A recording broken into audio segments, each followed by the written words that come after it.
بسم اللہ الرحمن الرحیم۔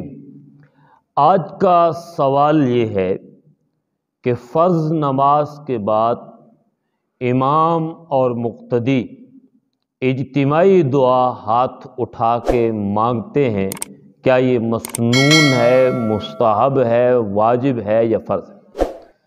صحیح بات یہ ہے کہ فرض نماز کے بعد دعا مانگنا تو مسنون ہے۔ نبی اکرم صلی اللہ علیہ وسلم فرض نماز کے بعد دعائیں مانگا کرتے تھے، بالخصوص اللہم انت السلام ومنک السلام تبارکت یا ذا الجلال والاکرام، اور بھی دعائیں اللہ کے رسول مانگا کرتے تھے۔ بعض دفعہ ہاتھ اٹھا کے بھی مانگتے تھے، بعض دفعہ بغیر ہاتھ اٹھائے بھی مانگتے تھے، لیکن کسی حدیث کے اندر یہ ثابت نہیں ہے کہ نبی اکرم صلی اللہ علیہ وسلم نے فرض نماز کے بعد ہاتھ اٹھائے ہوں، اور پیچھے صحابہ کرام نے بھی حضور کو دیکھ کے ہاتھ اٹھا لیے ہوں اور ہاتھ اٹھا کے اجتماعی دعا کی ہو۔ یہ کسی صحیح حدیث میں ثابت نہیں ہے۔ اس لیے مسنون عمل یہی ہے کہ فرض نماز پڑھنے کے بعد امام اپنی تسبیحات پڑھے، اپنے ہاتھ اٹھائے، اپنی دعا مانگے، مقتدی جو ہیں وہ اپنی تسبیحات پڑھیں، اپنے ہاتھ اٹھائیں، اپنی دعائیں مانگیں۔ یہ مسنون طریقہ ہے۔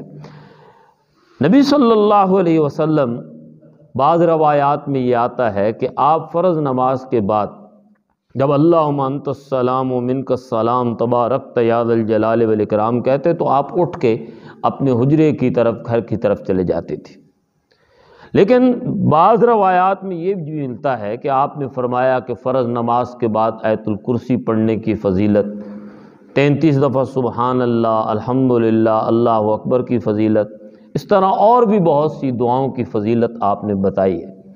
لیکن علماء عرب جو ہیں وہ اسی بات کے قائل ہیں کہ فرض نماز پڑھنے کے بعد بیٹھ کر تسبیحات پڑھنی چاہیے، دعائیں مانگنی چاہیے، اور اس کے بعد سنتیں اور نوافل ادا کرنے چاہیے۔ لیکن علماء عجم جو ہیں وہ کہتے ہیں کہ فرض نماز کے بعد دعا جو ہے وہ بہت مختصر مانگنی چاہیے، اور اس کے بعد اپنی دعا مانگنے کے بعد سنتیں اور نوافل جو ہیں وہ ادا کر لینے چاہیے۔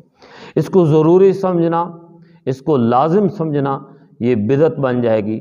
لیکن اگر ایک جگہ یہ معاملہ رائج ہے تو وہاں حکمت کے یہ خلاف ہے کہ کوئی امام جو ہے وہ یکدم کہے کہ جناب یہ بدعت ہے، اور فرض نماز کے بعد ہاتھ اٹھا کے آج کے بعد ہم دعا نہیں مانگیں گے، تو اس سے فساد کا خطرہ ہے۔